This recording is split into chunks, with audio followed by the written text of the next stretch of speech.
একসময় আরবের মরুভূমিতে বাস করত এক শক্তিশালী সামুদ জাতি। তারা পাহাড় কেটে ঘর বানাতো, শরীরের শক্তি নিয়ে গর্ব করত, কিন্তু আল্লাহর আদেশ মানত না। আল্লাহ তাদের কাছে পাঠালেন একজন নবী, হযরত সালেহ আলাইহি ওয়াসাল্লাম। তিনি তাদের সত্যের পথে ডাকলেন, কিন্তু তারা উপহাস করলো। একদিন তারা চ্যালেঞ্জ ছুড়ে দিল, বলল, যদি তুমি সত্যিই আল্লাহর নবী হও, তাহলে এই শক্ত পাথর থেকে আমাদের সামনে একটি গর্ভবতী উটনি বের করে দেখাও। হযরত সালেহ আলাইহি ওয়াসাল্লাম আল্লাহর কাছে দোয়া করলেন। ঠিক তখনই আল্লাহর আদেশে সেই কঠিন পাথর ফেটে গেল।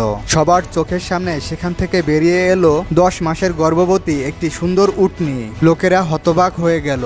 এটি ছিল আল্লাহর স্পষ্ট নিদর্শন। তখন শর্ত দেওয়া হলো, একদিন উটনি পানি পান করবে, আর একদিন সামুদ জাতির লোকেরা। কেউ যেন উটনিকে কষ্ট না দেয়। একদিন সেই জালিমরা ষড়যন্ত্র করে আল্লাহর উটনিকে নির্মমভাবে নিহত করলো। আর ঠিক তখনই ঘটলো হৃদয় বিদারক ঘটনা। উটনির ছোট্ট শিশুটি মায়ের মৃতদেহ দেখে একটি পাহাড়ের উপরে উঠে বলল, হে আমার প্রভু, আমার মা কোথায়? এই খবর যখন হযরত সালেহ আলাইহি ওয়াসাল্লামের কাছে পৌঁছালো, তিনি গভীর কষ্টে বললেন, তোমরা তোমাদের ঘরে আর মাত্র 3 দিন আনন্দ করো। প্রথম দিন সকালে তারা ঘুম থেকে উঠে দেখলো তাদের মুখ ফ্যাকাশে হয়ে গেছে। দ্বিতীয় দিন তাদের মুখ হয়ে গেল লাল। তৃতীয় দিন তাদের মুখ কালো হয়ে গেল। আর চতুর্থ দিন আকাশ থেকে নেমে এলো এমন এক শব্দ, যা তাদের এক মুহূর্তে ধ্বংস করে দিল।